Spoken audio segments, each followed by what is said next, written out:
offered to the Prince of Darkness in return for the pleasures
In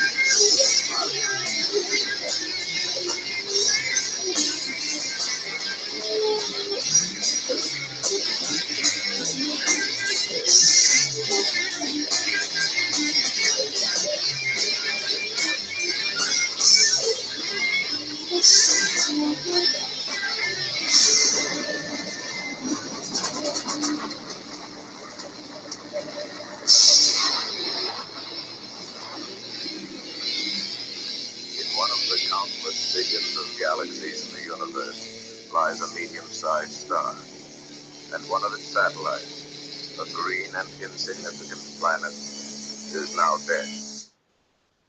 The world of obscenity, the sadistic, the immoral, the sick, are the perversions that become the guilt of our modern society.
All right, it's 7:30. We only got 5 viewers in here, but that's to be expected since I have to live stream on my backup channel. So I think we'll just get to it. I don't know how long I'll stream for, but I just wanted to do sort of an impromptu live stream. I'm not going to be talking with anybody in here. It's just going to be me. General topic is just going to be TFL Incel. I think you sort of, you sort of see things are starting to go south. You have a lot of people leaving, and I think it's basically they're just burned out. Steve Hoka left. George Virgin Messiah left. He's taking a hiatus. It's a lot of, some of the other people, I think, like Satanic TFL staying sane. They're not putting on anything. And myself, I can't live stream at the moment. So you still have these people. I occasionally drop in and listen to, their channels. I've talked with some of these guys before, like on Steve Hoka's live chats, but they're still promulgating this lookism shit. And they're never going to let it go. And I guess the big news, I guess we have to talk about that, is that incident in Canada, up in Canada or in Toronto, where the self-proclaimed incel was he drove the rented van into a crowd of pedestrians, And I mean, I have a few things to say about that, but it's it's uncanny because the terminology that guy used was lifted from like the Lookism website. I mean, the exact phrasing or the phraseology that he chose to employ, the Chads and the Stacys, I mean, that is just lifted from like the Lookism forums. Um, Even like the so-called day of, well, what did he try to call it? Like incel uprising. That whole way of phrasing things. I mean, he was one of those deluded Lookism people. That's what it comes down to. And then you have people like Roosh tweeting something like, "Oh, but if only he had known game, if only he had known PUA tactics, and he would have would have saved him." Um, well, I mean, it's funny these people who promote PUA tactics like Roosh, they're 40 years old and they're still fucking alone. People like Mike Cernovich with Gorilla Mindset, 40 some years old, and the best he could do was some dusky kind of caramel complected mochaccino, uh, dusky heathen Mysterio question mark origins unknown Paki or Indian woman. So I love these people who claim to be Don Juans, and you see where they end up. Um, but anyway, the guy who had his uh, who had the incident up in Canada, um, like I said, he just something straight out of the Lookism forum. Talking about Chads and Stacys. Uh, I mean that particular phrase too. I know a lot of people employ those. That Chads are allegedly they date the Stacys. Well, and they have a whole. There's like a cottage industry built up around this idea of lookism and Chads, and they have their own lexicon. And they call it what do they call it? Roasties, and it's just I mean it's just kind of juvenile. I guess it's people who are under I don't know the age of 25. They just invent their own terminology. But it's ridiculous because especially up in Toronto, it's not going to be some Chad who's getting all the women. I mean, Toronto is the feminist capital of the world. So it's not going to be some quintessential varsity jacket wearing sports star with a crew cut and you know broad shoulders who's getting all the women. It's going to be fucking Pajit. Okay, Pajit is going to be dating Stacy. Stacy is dating Pajit or Chong. Okay, she's not dating Chad. So these people just subscribe to their own delusions, and it's like an echo chamber for them. And it's this archetype of Chad. I don't know how many. I get tired of harping on it. I'm eventually just going to punch out myself, and I'm not going to keep going in regards to this because these people they delude themselves into thinking that women are first of all that women are interested in men at all, which I mean that's their first mistake. That's the first mistake they make is thinking that women are anywhere near as interested in dating as men are. Um, they simply aren't, and nobody wants to discuss. But what is the rate of homosexuality or bisexuality amongst women? Especially think of a place like Toronto. Okay, Toronto, New York City. Uh, especially amongst let's discuss the race issue amongst white women, okay? Because it's not going to be Asian women, it's not going to be Hispanic women who are lesing out. And yeah, I mean, people talk about it's that again those terms riding the cock carousel. If anything, I think the modern day teenage to 20 something white woman is riding the pussy carousel, not the cock carousel. Okay. If they're doing anything, they're probably munching a lot of carpet. Okay, it's like fucking call 1-800 Stanley Steamer, uh, and they're just munching that carpet. Uh, so no, I don't think that these women are obsessed with men and trying to get the.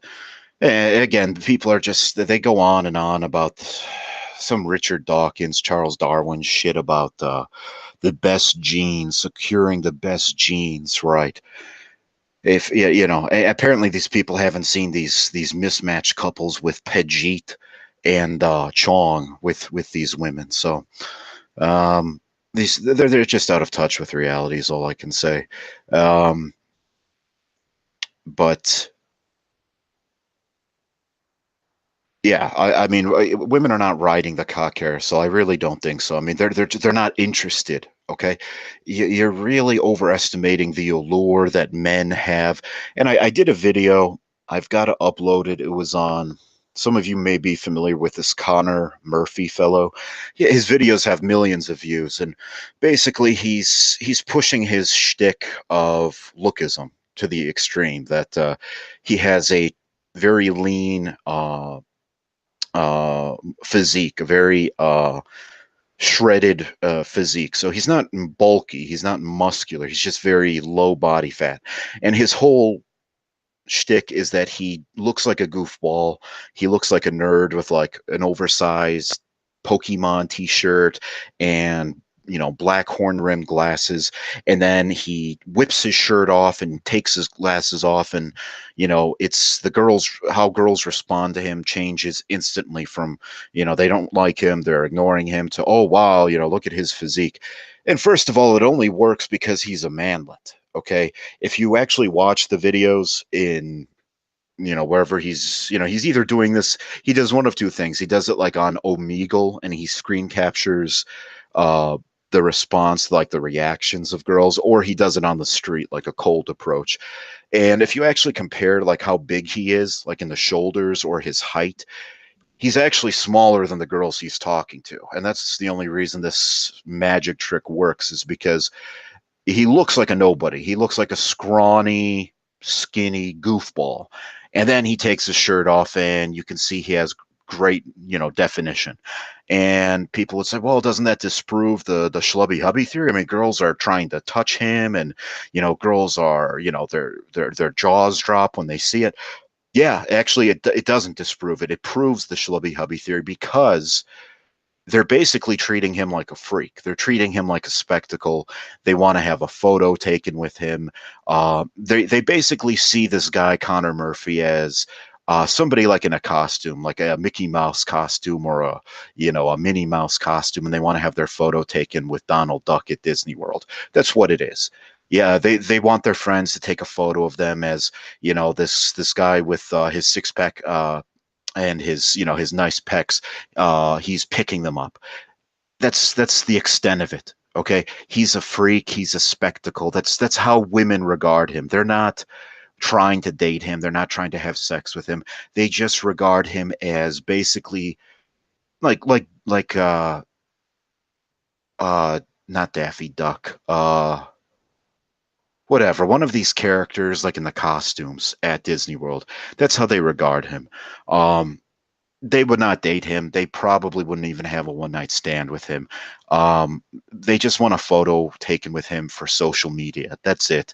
And something similar happened. It was like in China a few years ago. They opened up like a Abercrombie and Fitch store, and they had like the male models there to uh, cut the ribbon, for the store opening, and all of these Chinese girls wanted to have their photo taken with the Abercrombie and Fitch models, and like they look like Connor Murphy, like they're very low body fat, not massive, not big, just they have a lot of definition.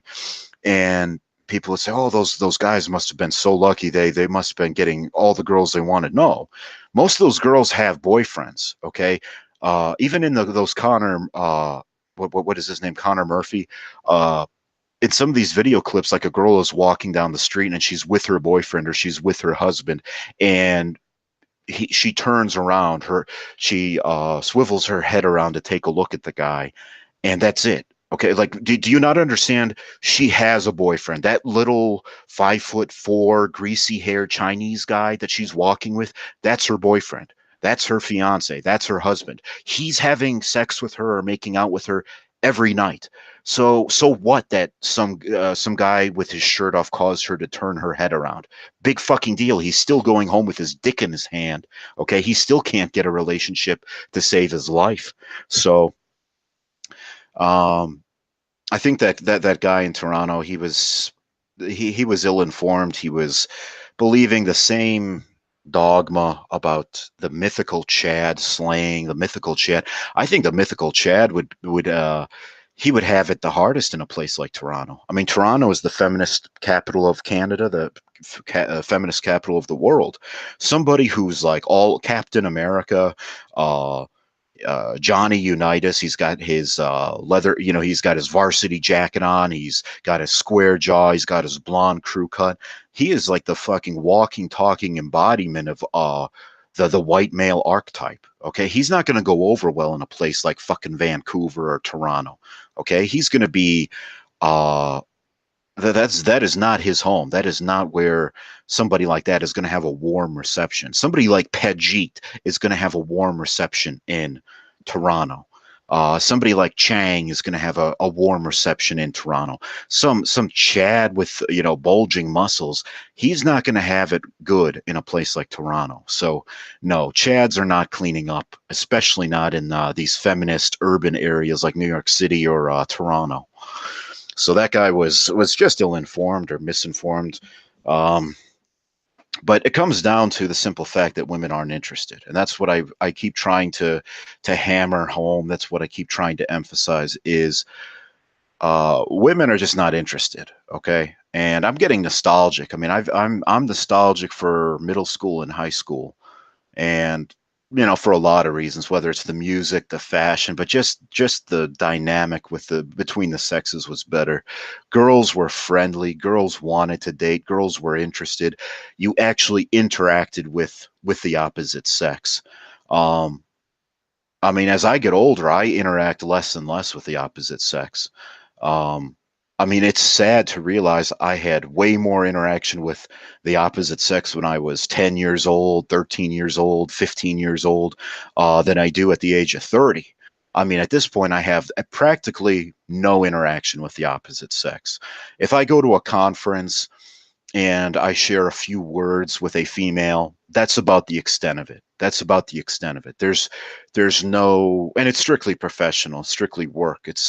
There's no banter, there's no small talk, there's no flirting. It's just cold professional talk. That's all there is to it. So I mean it's a real mind fuck when you realize, wow, I interacted more with the opposite sex when I was a child or a teenager than I do now at the age of 30. I mean, now my interaction with females is pretty much limited to the 65-year-old woman working the checkout at the grocery store. That's pretty much it. That is the extent, and that is sad. But I think that's kind of true for a lot of men out there. Cross the line 1000, that's pretty much, he said the same thing. His interaction with women is kind of limited to the woman who gives him his change at the grocery store.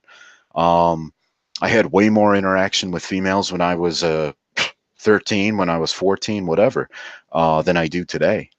Now I have no interaction with the opposite sex, or if I do, it's strictly professional.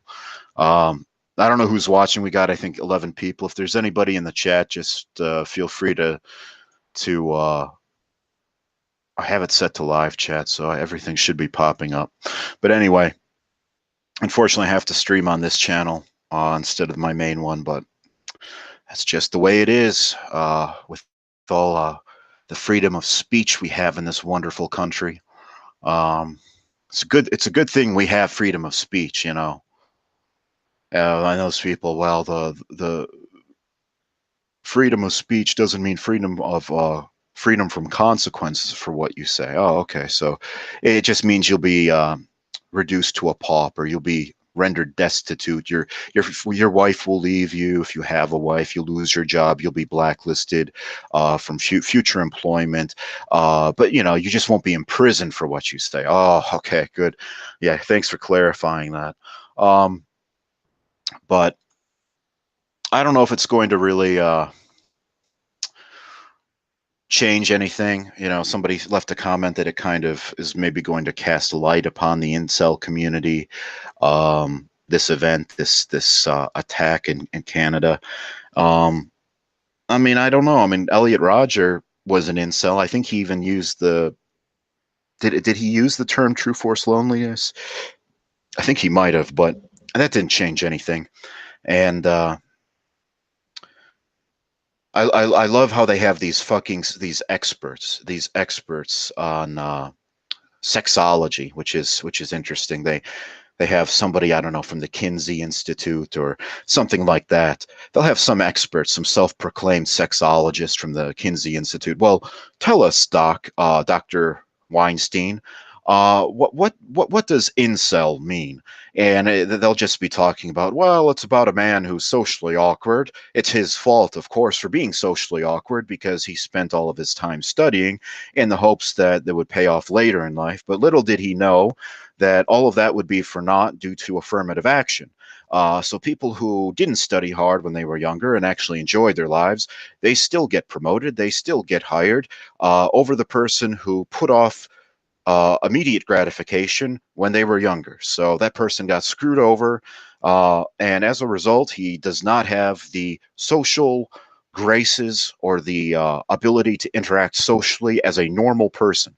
So again, it's the narrative is always to blame the man. He's socially awkward. It has nothing to do with being socially awkward. It has nothing to do with not being in the upper tier or upper echelon of men. If the simple fact is that the majority of women are not interested in dating and a substantial portion of women are lesing out, okay, and they're munching that carpet like a fucking rug cleaner, like a fucking steam cleaner. There's nothing you can do about that, okay? If 40% or 50% of white women under the age of 25 identify as bisexual, what the fuck are you going to do about that? Okay. And, I truly think that's what the problem is. It's not that women are holding out for the upper tier men, the upper echelon men. The major factor is one, women aren't interested in dating. They're very hostile. They're very standoffish. The dynamic between men and women in the West is fucked. Um, at best it's adversarial, that you're basically competitors, um, and each sex is objectifying the other. They basically just use each other for sex. They have and it's not, women love to have these they love to kvetch and have these articles, oh, men are afraid of commitment, they're commitment phobes. No, no, no, no, it's women who are commitment phobes. It is women who are told they need to avoid serious relationships, monogamous relationships. Monogamy has become a dirty word. You need It's women with the vagina monologues. They need to, explore their sexuality. They need to experiment sexually. They need to play around and try different things to figure out what they like. And like I said, if a very significant percentage of women are practicing bisexuals or lesbos. Um, I mean, talk about skewing the dating market. We talk about the effects of mass immigration. Well, nobody really wants to consider the effects of, well, maybe the women are just fucking each other. Maybe the women are just, scissoring each other. Maybe they're just dating each other. Okay, and that's not even talking about the amount or the number of asexual women due to hormonal contraception, due to antidepressants, which do completely kill your libido. I mean, they eliminate your sex drive if you're on antidepressants. So there are a host of factors, but nobody wants to talk about bisexual women, lesbian women. But anyway, we finally have some comments here in the chat box. Let's take a look here. Um, yeah, I was talking about the shooting in. Well, it wasn't a shooting, right? It wasn't a shooting in Toronto. It was a drive. It was it was what would you call it? Not a shooting, a vanning. He used a van to drive through a crowd of pedestrians. So I guess it was uh, a vanning. Where do you see this problem going in the next 30 years? I think it's going to get worse. You'll have more and more women dating each other being bisexual, being lesbians. Um, I did a video on parenting, or basically how to educate your child. It's not through homeschool. It's a hybrid approach. I have to upload it, but like I said, I don't want to dump everything, and maybe like one a week is a good pace. Let's see here.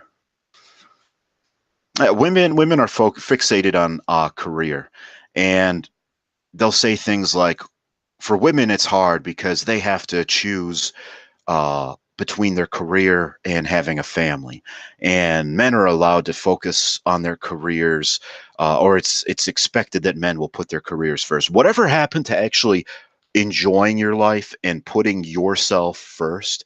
I don't understand why it's expected that even of men, that men are supposed to be defined by their career. Like, oh, they can focus on their career for 40 fucking years.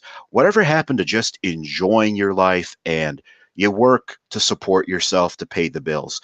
Instead, they really did a number on people's minds, and they're so fixated. They define themselves. Their identity is defined by their career. Okay, especially for women, in particular for women, and it's like, whatever happened to enjoying your life? Okay, instead it's, oh, you can enjoy your life when you're retired. When you're old and nothing on you works and everything on you hurts. I think that's kind of backwards. Okay, I think you should be enjoying yourself when you're healthy, and worry about, your career when you're old and bald and toothless. uh yeah, so life is kind of lived, it's kind of backwards as from how it should be. um Well, they'll cast us as extremists. Well, they'll fix the blame on us. They'll say it's men's fault for being socially awkward. It has nothing to do with it. Okay. They even said that some girls, I don't know, had tried. Maybe a girl tried talking to him, or something. But like I said, it has nothing to do with being socially awkward if women are just not interested in dating. Okay. If only 20% of women are interested in dating, or interested in sex, or interested in men, well, 80% of men are going to be going home alone. Okay, it doesn't matter if they're socially awkward or not. That's just the way it's going to work. That's just the way it's going to turn out. um, yeah, the road killer mentioned Chad and Stacy. Yeah, those were his exact words, and I've seen those bandied around. And like I said, Stacy these days is not dating Chad. She's dating Pajit, if she's dating at all. More likely than not, she's dating another Stacy. She's lesing out. She's a bisexual, or she's asexual. Um, she's focusing on her illustrious career. Um, in an office setting. That's what she's doing. Stacy is not, I mean, I remember, I guess, what you might call girls who were Stacy's back in middle school and high school, and they were like the cheerleaders. And I remember, like, those girls were like, attractive and fun, and yeah, they were like the cheerleaders. That shit doesn't exist anymore. Okay, it really doesn't. Um, the women or females today, they're just fixated on career. You have a high rate of asexuality, a high rate of bisexuality and lesbianism. I mean, sometimes when I go, like, to a public place, whether it's a college campus or a mall, I see more gay and lesbian couples being demonstrative with each other, meaning they're holding hands, so that they're a couple. It isn't just two guys walking together, and I'm a crazy paranoid homophobe, and I assume anytime two men are together that they're faggots. No, no, no. They're holding hands. They're holding hands. The same thing with girls. And no, they aren't Chinese girls. It's a cultural quirk that young girls from China, they're not lesbos, but they'll still hold hands with each other, or they'll link arms with each other. I'm talking white women, Western women, and they're clearly lesbians because they're like holding hands in the mall. And it's weird. You'll see more gay couples, more same-sex couples, than you will see heterosexual couples. Okay, so I don't see the dynamic between men and women being healthy. I don't see them. And like I said, we've talked about the schlubby hubby theory. I still stand by it. but people misconstrue it. They make it sound like women are, French kissing, deep kissing, these sand deeps and Pajeets, and they're sitting on Pajeet's lap. No, no, no, that's not what I'm saying. I'm saying they are in a relationship with Pajeet, but I'm saying there's very little affection being displayed between men and women, regardless of whether the couple is mismatched, whether the couple is evenly matched, whatever. There's very little affection being displayed, if any. Back when I was in middle school or high school, you would have the girl would be sitting on the guy's lap in the cafeteria or in the commons before class. They would be, making out in the hallway. They would be, holding hands, whatever. I mean, it was clear they were going at it. They were really interested in each other. I mean, I can't tell you the last time I've seen a girl sitting on a guy's lap. And that used to be fairly common from what I remember. Um, and I mean that doesn't happen anymore. I mean, I don't see men and women, regardless of how, the couple, if it's mismatched or whatever, I don't see them holding hands, making out. The girl is not sitting on the guy's lap. There's nothing. Okay, there's nothing. I mean, ostensibly they are in a relationship, they are engaged or they're dating, but there's no affection. I mean, the homosexuals are more affectionate with each other, and more tender with each other, just holding hands, than heterosexuals are. The only caveat to that is the Asians. Asians from Asia are very affectionate. They hold hands. They make out. They kiss. They're very lovey dovey with each other. With Westerners, there's nothing. I mean, there's nothing. It's just cold. Let's see here.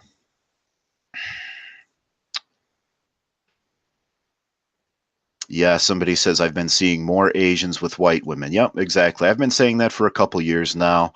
Um, I maintain that there are probably more. I maintain two things. One, there are more Asian males with white females than white males with Asian females. And second, the quality of women that Asian men can get, the quality of white women is much higher than the quality of Asian women that white men can get. I actually think I should have like a training seminar for white males when it comes to distinguishing or developing a discerning taste for Asian women, because it's always very disappointing to see the quality of Asian women that white men get. And there was an art special edition National Geographic Nat Geo this month, and it's all about race, and it proudly proclaims whites are the new minority on the cover. But they have a bunch of photos taken at the courthouse and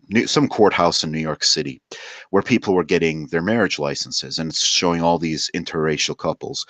Pajit is getting decently attractive, I would say, quite attractive white women, and the quality of Asian women that white men are getting is very substandard. I mean, Asian men would laugh. Okay, a Chinese man would laugh at the quality of Asian women that white men are getting. So white men, I do maintain, have it the worst nowadays. So yes, I agree with that. I'm seeing more Asian males with white women, definitely, and that's South Asian or East Asian. More ethnics with white women too. Yep. Whether that's mystery meat, whether it's South Asian, Paki, Indian, East Asian, Chinese, Korean. It's yeah, definitely. And think about it. Both China and India have 40 million more men than women. Each of those countries, each one of those countries has 40 million excess men. Where do you think they're going to be going? Now, some will try to, get a wife from neighboring, Nepal or Cambodia or Vietnam or something like that. But you have 40 million excess men in each one of those countries. And you have a lot of, engineers or students coming over on visas to the United States. They're going to be looking to snag an American wife. Okay. So white men are going to be increasingly shit out of luck. Okay. Uh, let's see here. Mm, no, Billions. Is this a TV show or something? I'll have to look this up. He's a hubby schlubby BDSM slave to his careerist wife. Uh, I'll have to look at this. I'll have to look this up. Is it like on Netflix or something? Billions. Yeah, I'll have to look this up. Um, Somebody says, I've seen the girls from my high school who used to date Chads now dating Asians and ethnics. I used to think feminism brainwashing was a meme, but it's not. They really hate white men. Yeah, they do. Uh, Yeah, I mean, I see it, and people. That's why I couldn't stand Return of Kings, because I would comment, and you'd have these people who were like maybe 45, 48 years old, and they would be they'd mock me for pointing this out or for having these observations when I'd be saying, and they were still clinging to this Tyrone thing that these women are sleeping with these Negro athletes, and it's funny for allegedly having it so good, these Negro athletes at these universities are always caught like raping women, or they have to like run a train on one girl, like 20 athletes on one girl. And it's like, if these guys had so many options as people claim, would they really be running a 20-man gangbang on some drunk chick? Or wasn't there the case the guy was like a varsity swimmer and he was caught like finger banging some passed out drunk chick behind a dumpster? And it's like he was like the quintessential frat bro, and it's like he was like a varsity athlete. He came from money, and it's like you would think he would have had great options. He could have, been having a girl over for a nice drink. He could have, he could have had his satin robe on. He could have had a cigar. He could have had a nice bottle of cognac. And instead, he's reduced to finger banging some unconscious chick behind a dumpster. It's like I don't think Chads and Tyrones are doing too well. Um, I mean, I see it all the time. I see way more, especially amongst the younger demographic, 35 and under, 30 and under, 25 and under, whatever.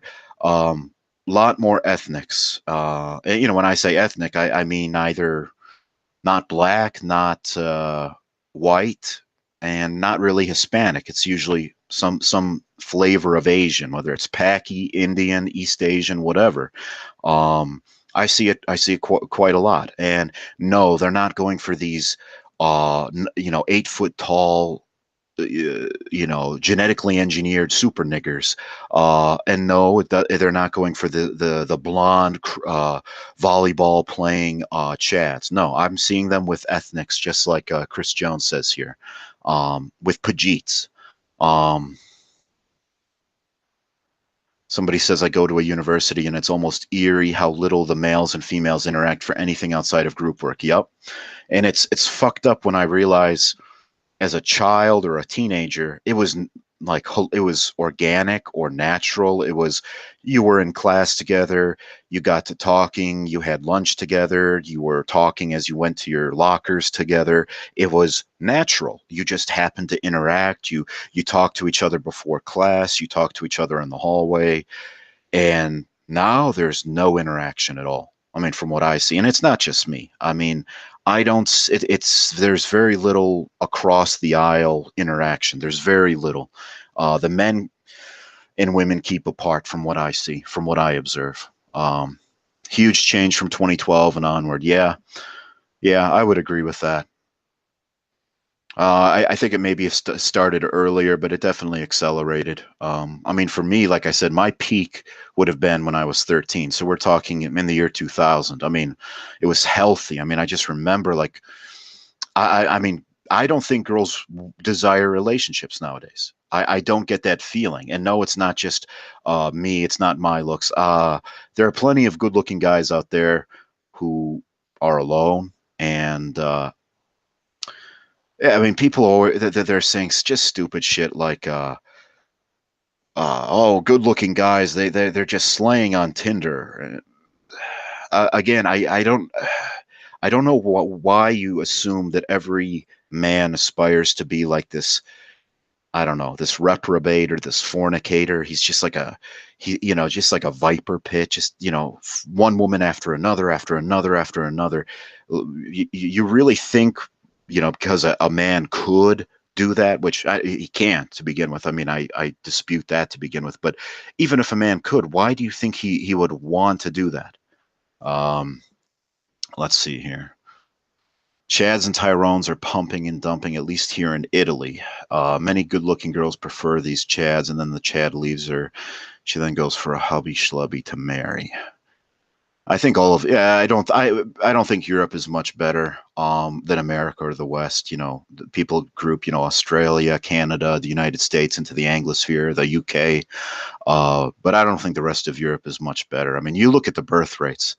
Uh, whether it's Italy, Germany, France, and in those countries, it's only higher than Eastern Europe because of the contribution to the birth rate from the immigrants. Um, so all of Europe's birth rate is pretty abysmal. But yeah, it's not that the guys have a lack of social graces or they can't communicate or they don't have the looks. No, I see, like I said, plenty of pajeets with white women. I see plenty of short Korean guys, short Chinese guys with white women. And no, it's that I would say the Chads and Tyrones are doing the worst. I mean, Italy, I can't speculate or comment on that. I've never been there. It's like that Three Dog Night song. I've never been to Spain. Um, but in the urban areas, amongst the younger age groups, teenage girls, 20-year-olds, 20 somethings on college campuses and urban areas. Yeah, I'm seeing a lot more white women with the ethnics, not with the Chads, not with the Tyrones, but with the ethnics. You know, and these are not old women. These are not so-called past their prime women who are looking to settle down. These are girls who are not nowhere near ready to settle down. I mean, these girls are, like I said, high school age. If you see them, college age. We're talking teenage years, 20-year-olds. They're not 38-year-olds looking for a provider. No, no, no. Western European women are super cold towards men, especially in Scandinavia. Yep, I believe it. Um, I mean, that's how it is here in the United States. I could imagine it might be even worse in Western Europe. Eastern Europe, I can't. People always want to say that, think of it as a panacea, that Eastern Europe is the way to go. I don't think so. I have very little experience with women from Eastern Europe, but from what it seems, when I would know of a girl from Eastern Europe, like I wouldn't know her, but somebody would talk about like a former roommate she had from like the Ukraine or from Russia. It seems these women from Eastern Europe, they almost invariably end up in doing work as a sex worker, as a hooker, stripper, escort, pornography. These people are so what is the term, gullible. Like somebody's daughter will be like going to a Western country like the UK or the United States, and they'll be saying, "Oh, she's working as an au pair. She's working as a nanny." Do you think anybody is going to go through the hassle of importing a fucking Ukrainian woman, a fucking Czech woman, a fucking Slovak woman, a fucking Serbian woman to act as an au pair for their kids? Okay, let's cut the bullshit and be honest. And we'll say nobody wants their children to learn a dying language like any of the Slavic languages, whether it's Ukrainian or Czech or Slovak. They're all variants or variations of the base Slavic language. Nobody wants their child to learn Hungarian. Okay, it's spoken by a handful of people in the world. These people, if they have a nanny or an au pair, are going to hire a Hispanic nanny so that their kid can learn Spanish, which is going to help here in the United States, where, in a few short years, the Hispanics will make up, one third or half of all the people in this country. Okay. So learning Spanish is useful. Learning Hungarian is not. Learning Slovak is not useful. Okay, you don't need to. 5 million people on the planet speak. Slovak. 10 million speak Yugoslav. You don't need to teach your kid one of these fucking languages. You would either have a Hispanic nanny or a Chinese nanny because, with the way things are looking, if your kids could speak Chinese, wow, that opens up quite a lot of opportunities. Okay, 1.5 billion people who are Chinese or speak Chinese on the planet compared to 1.5 billion who speak Chinese versus 5 million who speak Hungarian or uh, Hungarian or Slovak. So these girls from Eastern Europe, that's what they tell their families back home, that they're working as an au pair or as a nanny. It's bullshit. They're sucking dick on camera. Okay, that's what they're doing. They're escorts. Okay, they're hookers working in Amsterdam. Okay, all those women from Albania, Poland, wherever, Eastern Europe, they all end up working in the red light districts or working as escorts, working as strippers. I don't think Eastern European women are known for being tremendously well educated or being very intelligent.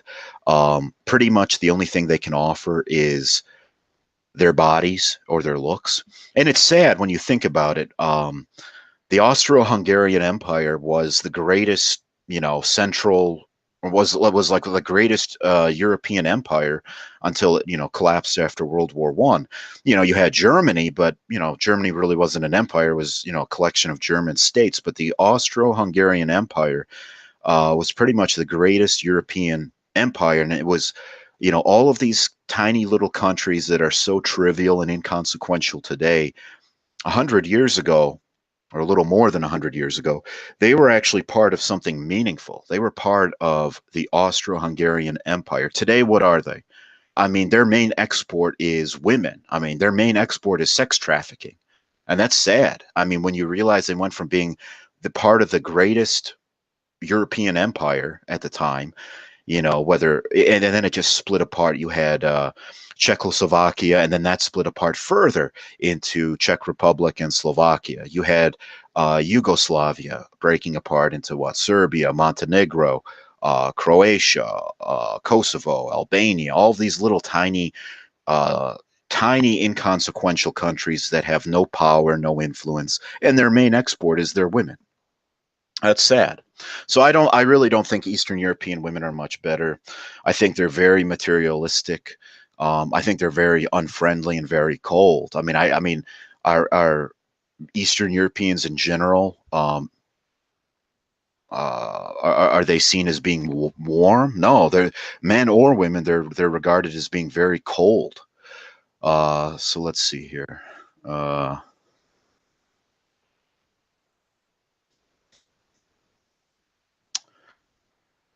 yeah, I mean, I would say the majority of men are living TFL, and I like TFL more as a term because it's more inclusive. It encapsulates more. When you say incel, people think you're just a sex maniac, you're a sex crazed maniac, you're just fixated on sex, on the physical aspect, and people will say, well, why don't you just get a hooker? Why don't you just get an escort? I think for most men, it's they want a relationship. They want to be able to have a relationship, talk with somebody, connect with somebody. The sex is just one small part of a relationship, and so for a lot of people, a hooker or an escort is not going to do the trick. It's not going to address the emotional emptiness within them. And so I think true force loneliness. I think that's a better descriptor or a better description of the situation because and it paints it in a better way rather than incel.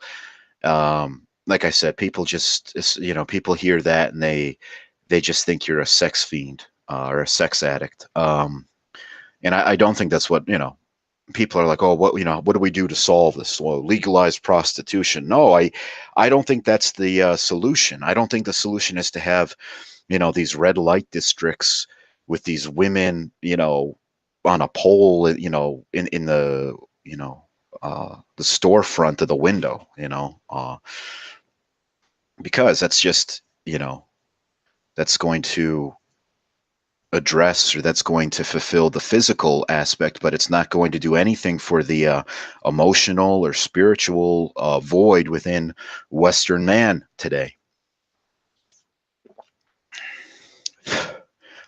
Somebody asks, do you think that whites always had less children from a historical standpoint? No, I uh, I think they used to have probably the most children, even up until the 1800s.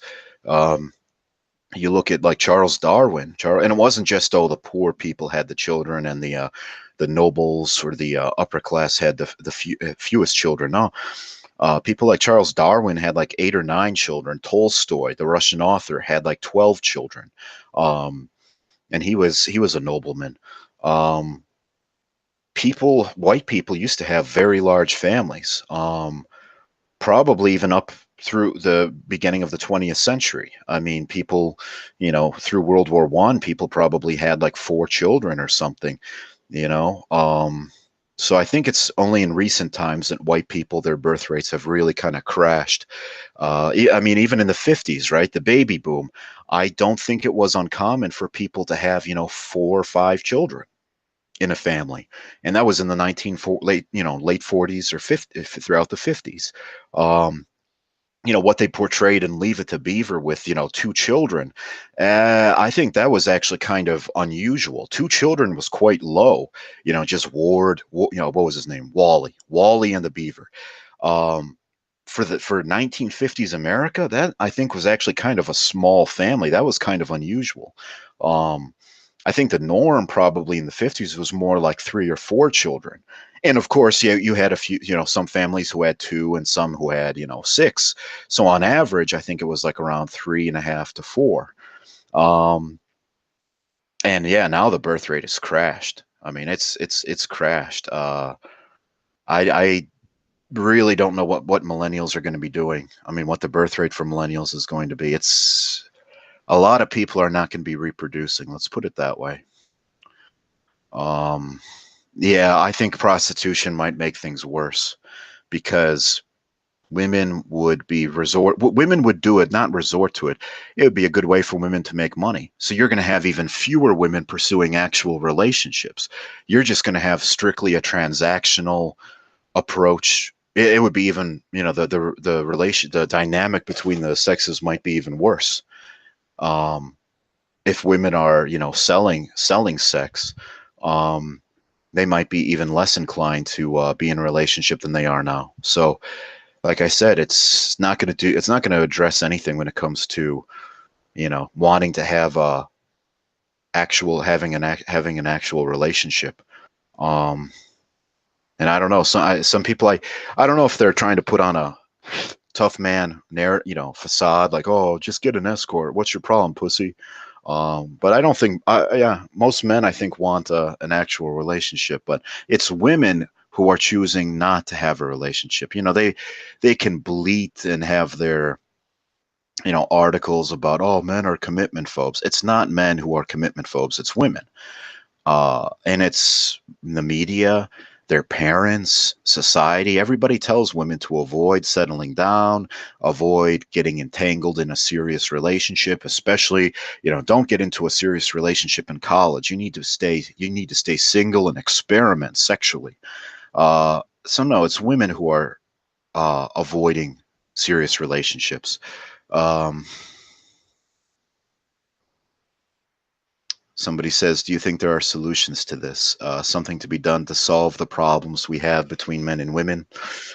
Oh, restrict the liberties of women, don't let them vote or something. Well, that's never going to happen. So, and I people want to say like women should never have been allowed to vote, and female nature is incompatible with civilization. I don't think what you're seeing is true female nature. Let me look this up. There was a name I want to share. I've got to do a video on this. Um, and it was back in the 1600s. Here's her name. Yes. Hannah Dustin. Hannah Dustin. I think this woman truly embodies or embodies what real female, what would you say, female instinct or female nature, I guess. Hannah Duston.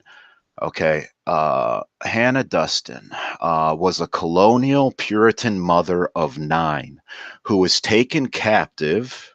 Yeah, let me read this. This is from Wikipedia. Um, Hannah Duston, born 1657, was a colonial Massachusetts Puritan mother of 9 who was taken captive by Abenaki people from Quebec during King William's War. Um, with her newborn daughter during the raid on Haverhill in 1697, in which 27 colonists were killed. While detained on an island in the Merrimack River in present day New Hampshire, she killed and scalped 10 of the native family members, holding them hostage. Um, she claimed the Abenaki had killed her baby during the journey to the island. So she became basically this folk hero. Um, and basically her husband and their 8 children were away when Indians launched a raid on this small town in Puritan New England. And they said that she had just given birth to her 9th child, and the Indians took the her baby from her and threw it against a tree, killing it. So they say here, according to the account, along the way, her captors killed her 6-day-old daughter, Martha, by smashing her head against a tree. Um, 6 weeks later, uh, she led a revolt and used a tomahawk to attack the sleeping captors. Um, the former captives left in a canoe, but not before taking scalps from the dead as proof of the incident to collect the bounty. Um, Hannah lived for nearly 40 more years. Now, I think that is an example of true female nature before it got corrupted and perverted. You have this woman who was, I mean, you want to talk, feminists want to talk about being a strong, independent woman. This woman right here, I don't think you get much more independent or strong than that.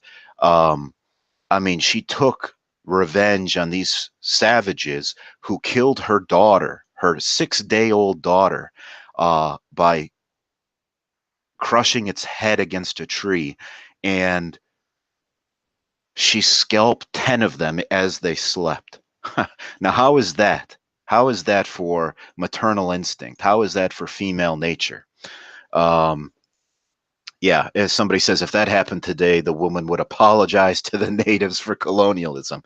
So, what we see today, I don't really think this is true female nature. It's the result of indoctrination and brainwashing run rampant. I think that case I just showed you of a Puritan mother she was a mother of what, 9 children, and she took vengeance for what they did to her daughter. So we have women nowadays demanding the right to kill their own children via abortion. Okay, they want to have access to all the contraceptives. They want to have access to the Plan B pill. They want to have late stage abortion.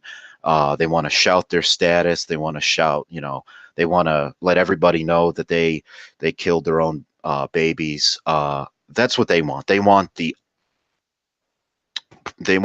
what is the term, unalienable right to kill their own offspring. Whereas 350, 400 years ago, the woman did whatever she could to protect her children. She did whatever she could to have a large family, 9 children, and anybody who did anything wrong to her family, harmed her children, she fucking murdered them. She scalped them. Um, and she collected their scalps for the bounty. So, um, I think that is more. I mean, that's true female nature. I mean, that's like unadulterated, pure female nature, and you can see how far it's been perverted and twisted from that.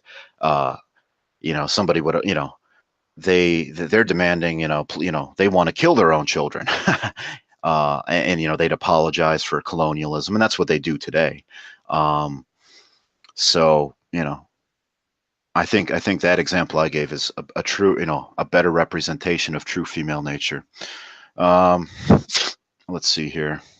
So solutions. Uh, I, I really don't think so. I mean, aside from on an individual level, maybe going somewhere in the Midwest, away from the coast. You're not going to find quality women in the big cities. Okay. Uh, these people who want to stay for their lucrative careers or their prestigious careers in a place like Boston, New York City, San Francisco, you're not going to find, you've got to pick what you want. You've got to choose what you want. Is a prestigious career important to you, or is having a meaningful relationship important to you? It's got to be one or the other. You're not going to have both. Okay.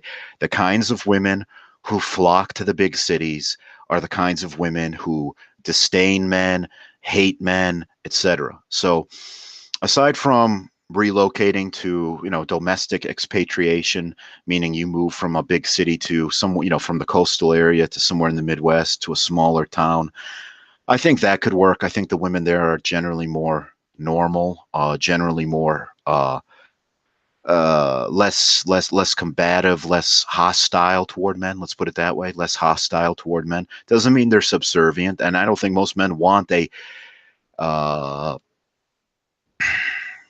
a slave. And that's some of these people, man, like Roosh, or these other people, they really do a disservice because they'll say some stupid comment like, "Oh, get back in the kitchen," or "A woman's place is in the kitchen," or they'll say something like, "They want a woman to be a housewife." I think that's a very bad thing to say. I think it's a waste of a woman's talents to be a housewife. It's different to be a stay-at-home mother. A stay-at-home mother is very different from a housewife. Housewife has the connotation of she spends her whole day vacuuming and cleaning.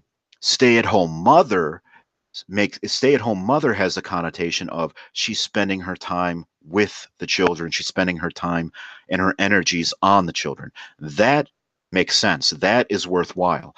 I don't. I wouldn't want somebody who's spending their whole day just vacuuming and stuff like that. I think that's a waste. That's a waste. So I think people like Roosh and that who advocate for like this return to the 1950s, and they use terms like housewife. Housewife is a very negative term. Stay at home mother, full time mother, those are noble terms. Those are noble callings. Okay. You're, raising children, you're taking care of children.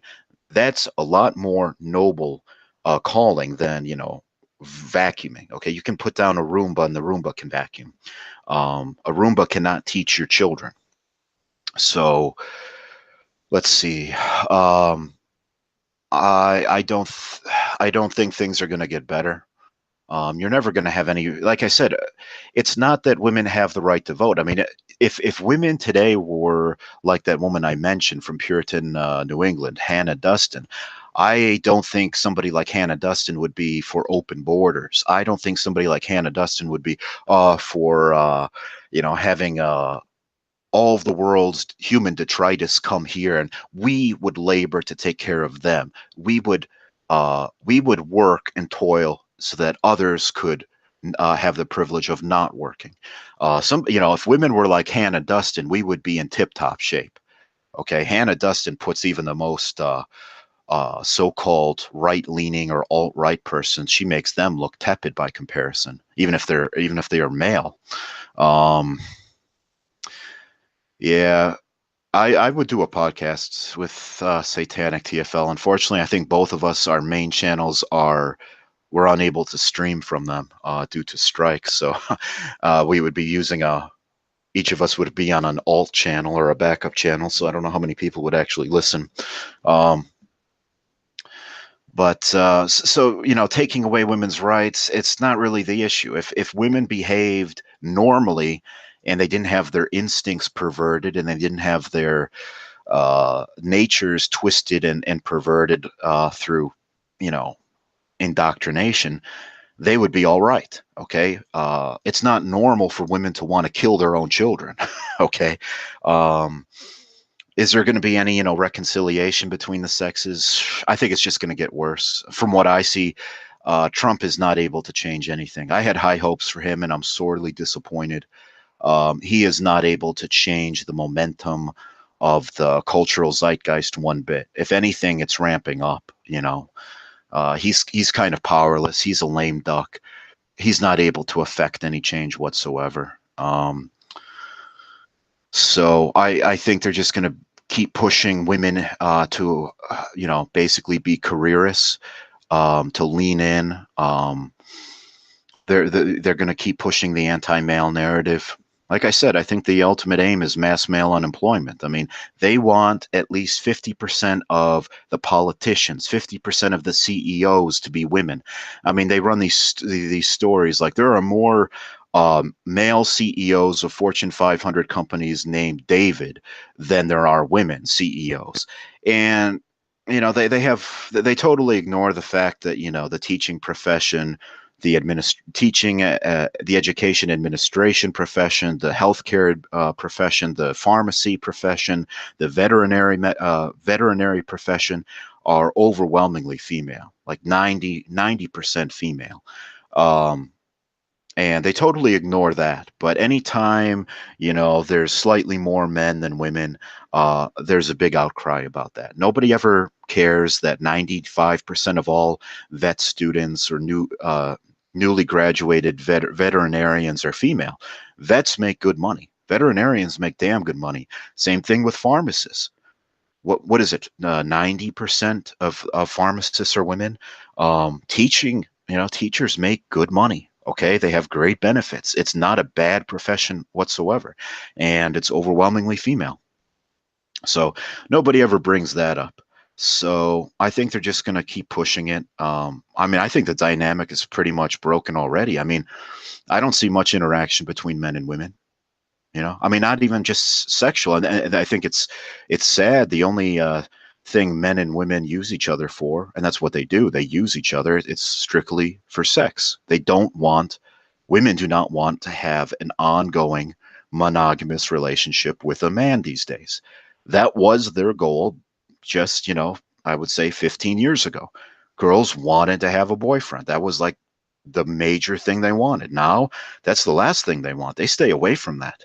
They stay away from that. They view that as an impediment to their goals. They view that as something that's going to get in their way, that's going to tie them down. So I don't think there's much that can be done. Um, yeah. Do you think the alt-right might appeal to Gen Z women? No, I did a series of videos. People who think Gen Z is going to save the West, they're mistaken. There are a lot of reasons why Gen Z is fucked. Gen Z is the least white generation ever. It's majority minority. The majority of the members of Gen Z are non-white, and non-whites don't really have a tendency to vote, for traditional values. Okay, they're very leftist. They're very liberal. They're going to be a very small cohort. Um, for the most part, their parents are Gen Xers. A lot of Gen Xers didn't have children, and if they did, they had very small families. One child. So I don't think Gen Z is going to change much, and I think they're going to be even more leftist and liberal and crazy. I mean, we already see the first intimations of that with like those gun control advocates, like what is his name, David Hogg, um, and these people organizing these walkouts for gun control. Those kids are Gen Z. Those kids are 17, 18 years old. They're Gen Z. So from the looks of it, they're radically leftist. So I don't think they're gonna. I think they're just gonna be even higher percentage will be LGBT than even amongst the millennials. Uh, Somebody says they're less hostile in the Midwest, but just as uninterested. Yeah, I was sort of afraid of that. Yeah, which means it's not going to be any bit of difference. If they're uninterested, it means you're not going to get a relationship. Um, let's see. Mostly, we're just talking about TFL Incel. We talked about the incident in in Toronto. Let's see here.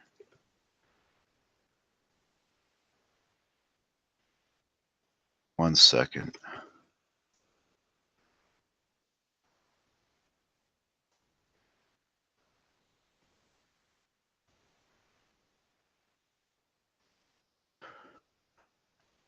No, I'm not going to go to the Philippines. Like I said, we need to do a whole guidebook to for white men because it's very depressing to see the quality of Asian women that white men get, and I don't know if they're just clueless. I'd have to think they know the difference, and it's you know a lot. I think somebody said the standard body type in the Philippines is like very stubby, very sort of like an Oompa Loompa, and they have that brown skin, and they kind of have that monkey looking face, that simian appearance.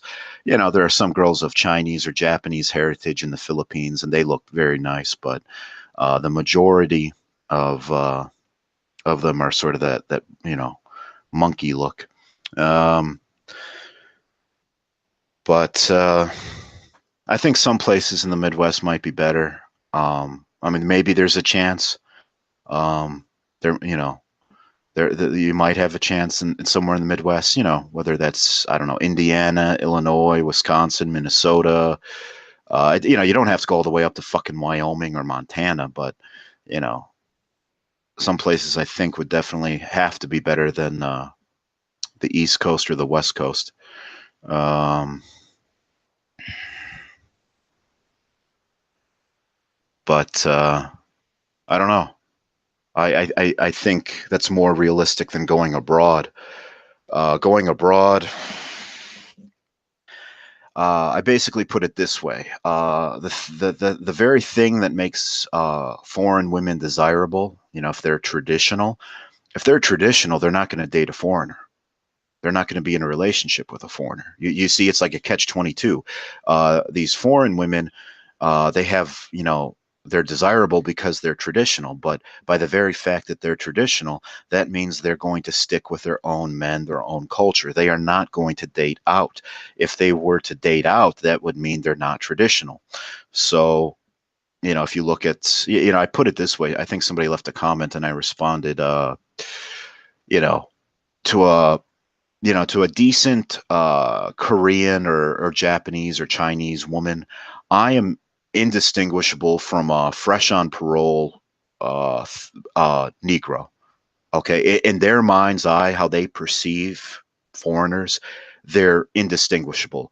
I may be very intelligent, well spoken, very caring, very educated, whatever.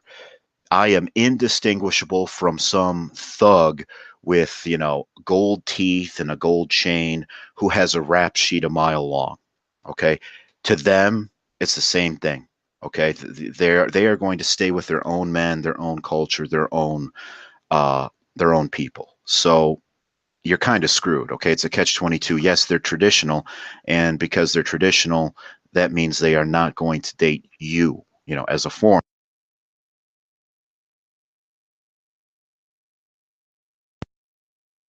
Negro fresh out on parole.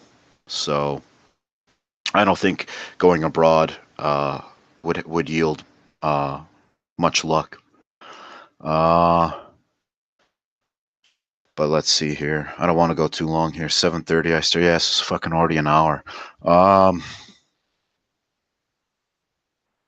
let's see. Yeah, I wish I had some better news or I had a game plan here, but I think the majority of men, they don't want to admit it.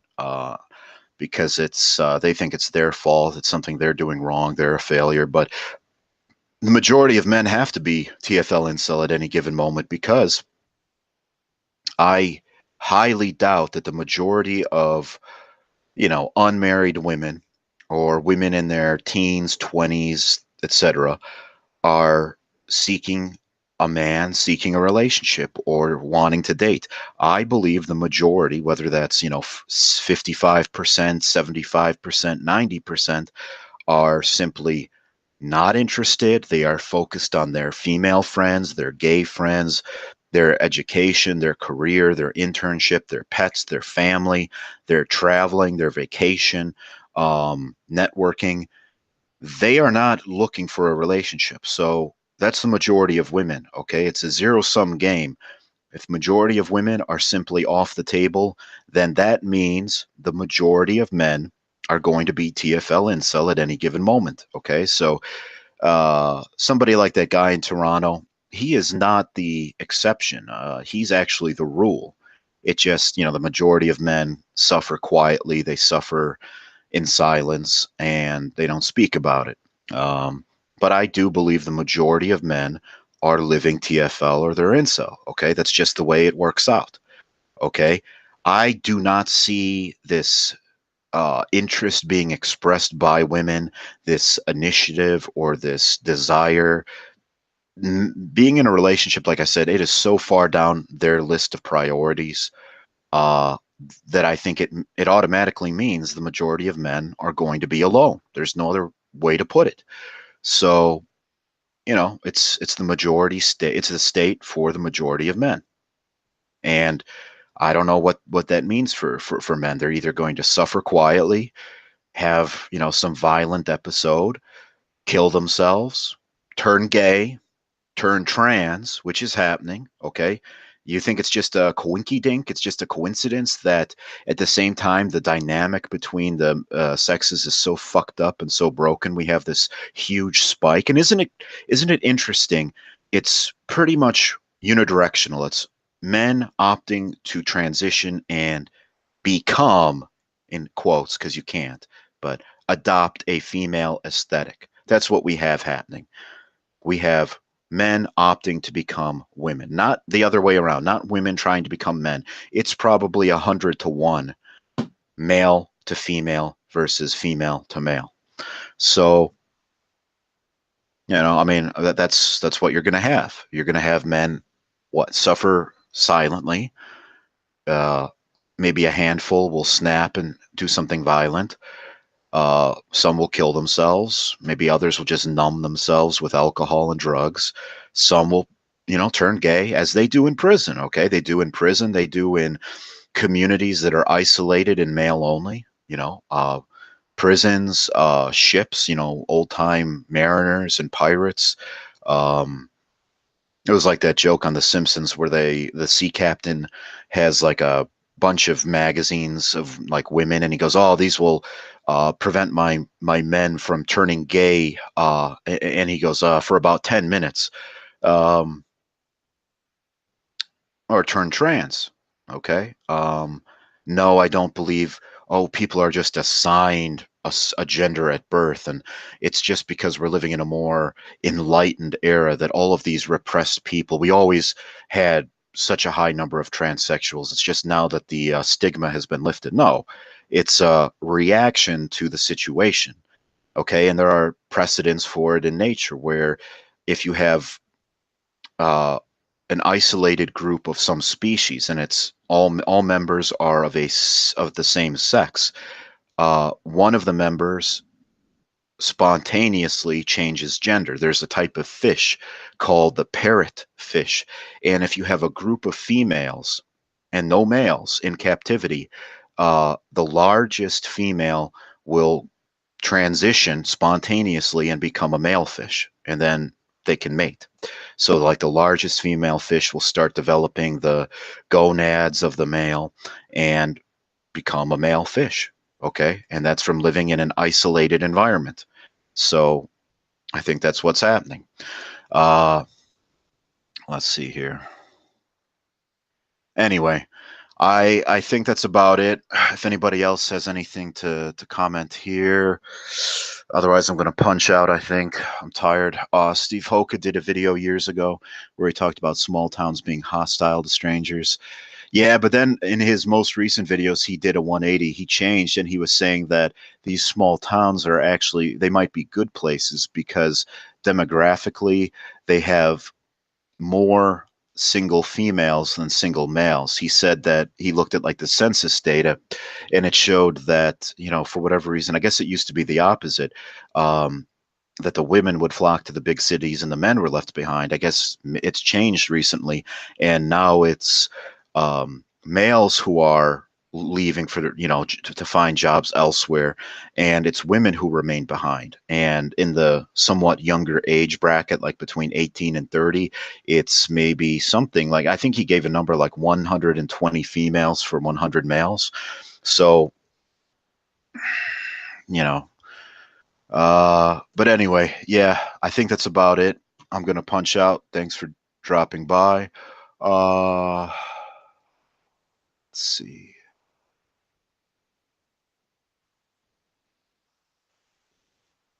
Yeah, I think I said what I wanted to say. All right, I'm out.